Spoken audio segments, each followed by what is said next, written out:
Dragi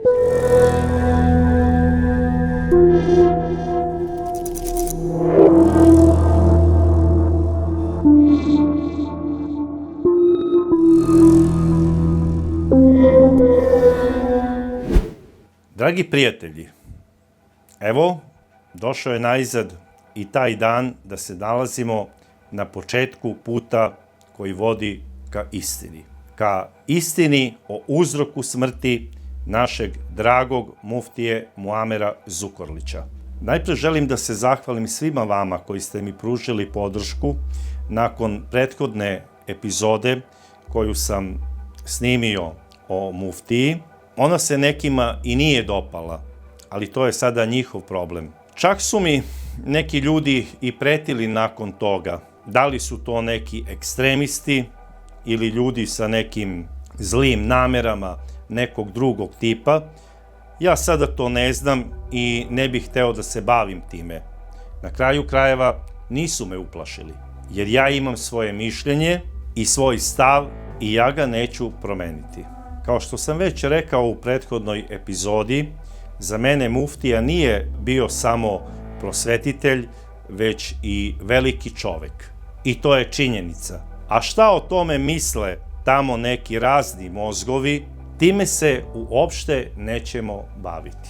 Ono što je važno imati na umu kad je vjera u pitanju i kad je u pitanju to zapaljivo gorivo koga uvijek treba imati u vidu i kroz evo ako uzmemo obzir te ratove koji se dešavali i ovdje i šire, vrlo često se njima davala etiketa da su to vjerski ratovi. Međutim, nisu oni bili vjerski ratovi, već su to bili interesni ratovi u kome je vjera korišćena kao gorivo. Prema tome, molim vas, mi na ovome, dok god imamo ljudi odvažni, pogotovo sa velikim utjecajem, mi imamo šansu i meni se to, evo, pored cijelog našeg haosa na Balkanu, meni se to dopada. Ja ne mogu da se pomirim s time da mi iz ovoga sada ulazimo u hvalospjev raznim totalitarizmom i diktaturama. Danas je 6. maj i u selu Orlje, opština Tutin, obavljena je ekshumacija rahmetli muftije. Medijima nije bio dozvoljen pristup groblju iz razumljivih razloga.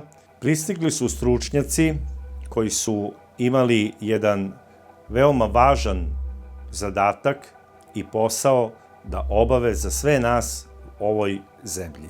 A to je posao otkrivanja istine. Pored stručnjaka, na groblju su bili prisutni i samo muški članovi porodice Zukorlić. Prije svega želim da se zahvalim pravosudnim organima Republike Srbije koji su uvažili skoro svaki naš zahtjev i važno da znamo pod kojim okolnostima je preselio rahmetli akademik muftija Muamer Zukorlić nam je ispred emocija. Naravno da je istina najvažnija. Ja verujem da će obdukcija konačno odgovoriti na naše pitanje o uzroku smrti rahmetli muftije. Sad, pošto se uveliko priča o tome da je istog dana preminuo i Haris Kurtćehajić iz Bijelog Polja, koji je bio predsjednik Medžlisa Islamske zajednice u Bijelom Polju, ovaj čovek koji je imao 38 godina, takođe je iznenada preminuo 6. novembra 2021. godine.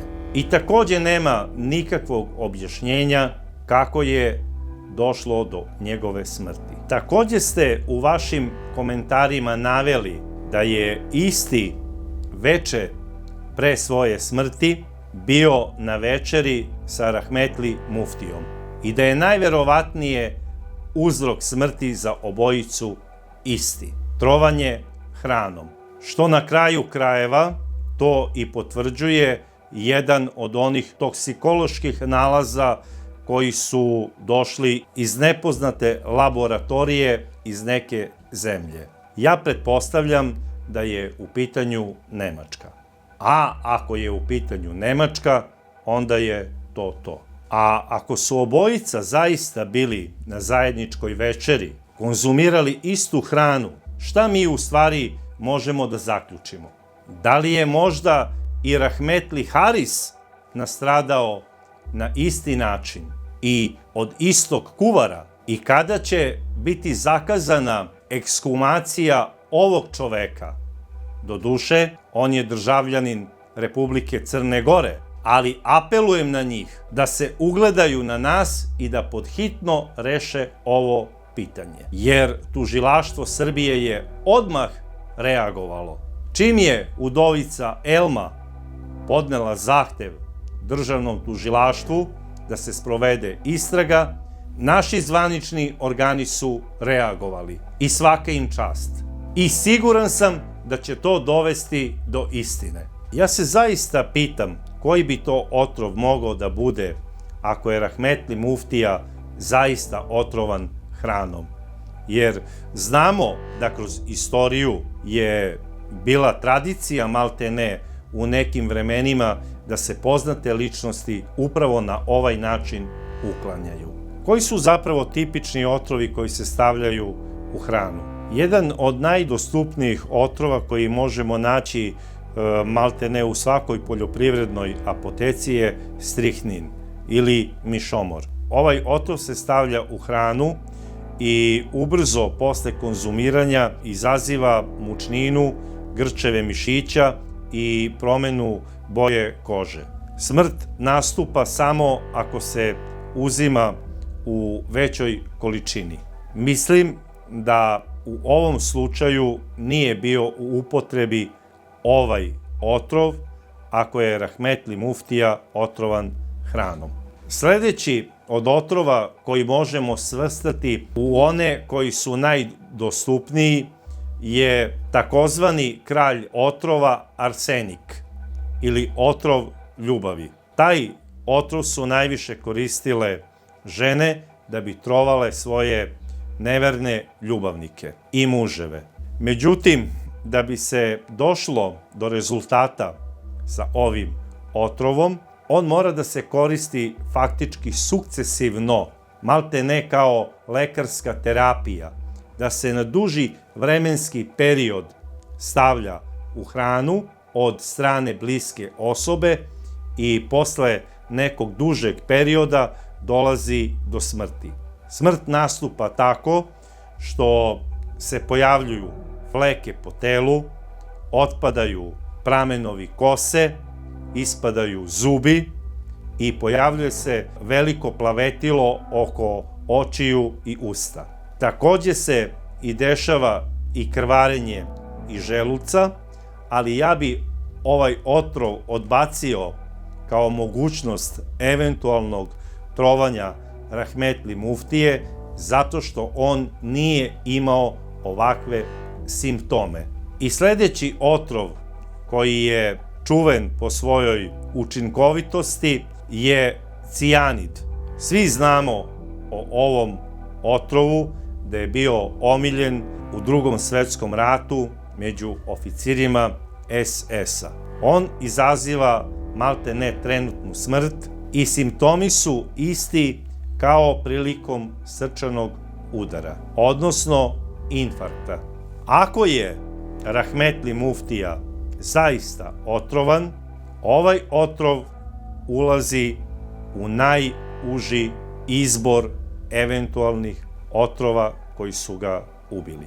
Jer cijanid se upravo najčešće isipa u piće, a kao što nam je poznato, rahmetli muftija je pre nego što je preminuo popio čaj.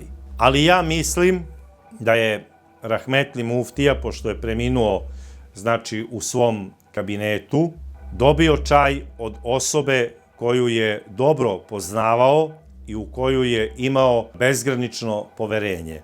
Ovu mogućnost, nažalost, ne mogu do kraja da odbacim. Iako postoji i četvrta mogućnost, a to je da je zaista možda dobio srčani udar, jer postoji istorijat lečenja njegove bolesti od srca i on je kao takav imao i veliku šansu da će mu se nešto slično desiti. Mada je on strogo vodio računa o ishrani i o svojoj aktivnosti. Redovno se bavio rekreativnim sportom, koristio je znači hranu koju mu je samo prepisao lekar, uredno je pio svoju terapiju i vodio je računa da se ne nervira previše. Ali, sa druge strane, on je sam govorio da on ima previše neprijatelja i da očekuje smrt onako kako mu je zapisana, ali ne zna da li će ona doći od dušmanske ruke ili od same sudbine.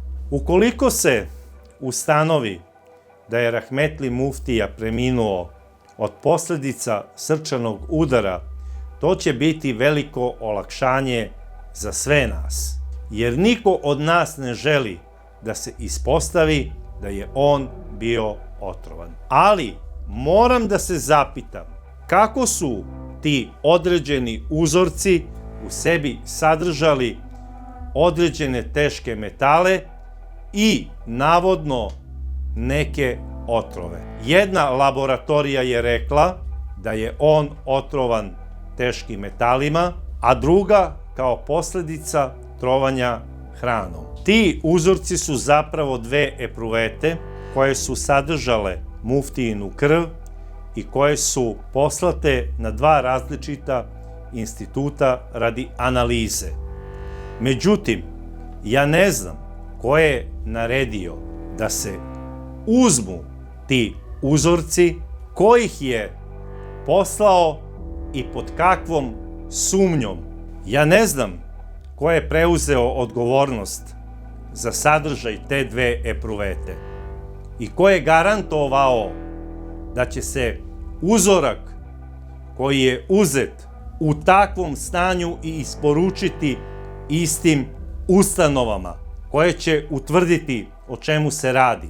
Da možda usput nije nešto stavljeno ili zamenjeno i kod najobičnijih saobraćajnih nezgoda određuje se poseban policajac koji garantuje da će to biti odnešeno na analizu i da ista neće biti zamenjena. To je u stvari dokaz na osnovu koga će se suditi po ovom ili onom osnovu. Ovdje se uzima uzorak krvi rahmetli muftije u najstrožoj tajnosti. Tako reći privatno, u državnoj bolnici.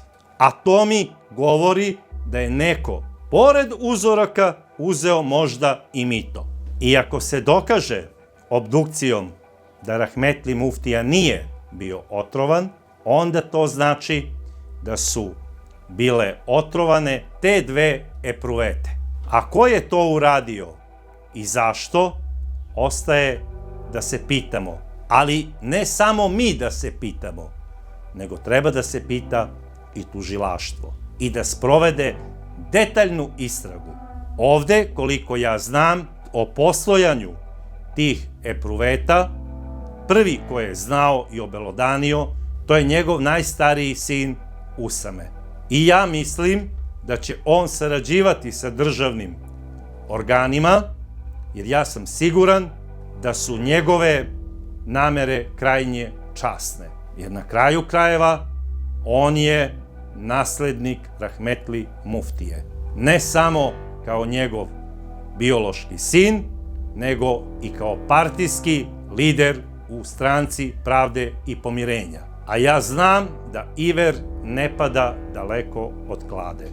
I da će istina biti danas konačno otkrivena. O tome ćemo pričati naknadno kad to budemo i saznali. I do tada ja živim sa nadom da je rahmetli muftija preminuo prirodnom smrću. Jer takav velikan kakav je bio rahmetli muftija nije zaslužio da bude otrovan od ruke nekog dušmanina koji ne samo da je želeo njegovu smrt, već i zlo ovom narodu i ovoj državi. U iščekivanju istine ja vas pozdravljam do sledeće čudne priče.